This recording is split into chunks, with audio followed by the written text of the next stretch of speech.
Revelation 1773. From the 11th of January 1941. Positive and negative forces. Under the influence of positive forces, the course of development of all beingness must be an upward one, for inflowing strength must lead what is towards perfection.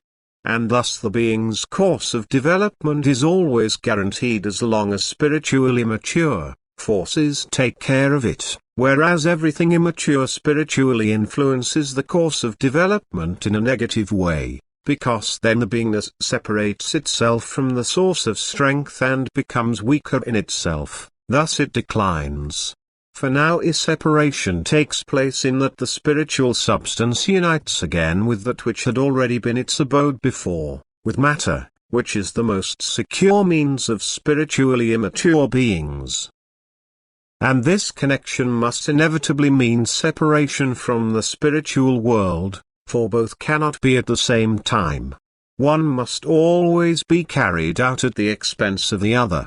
Therefore, if good spiritual strength is denied access, there is also no possibility to ascend, for then opposing forces immediately take possession of the being and pull it down into their realm, just as, conversely, the being reaches ascent incredibly quickly if those forces are not granted power, whereas good spiritual strength is desired and thus also received.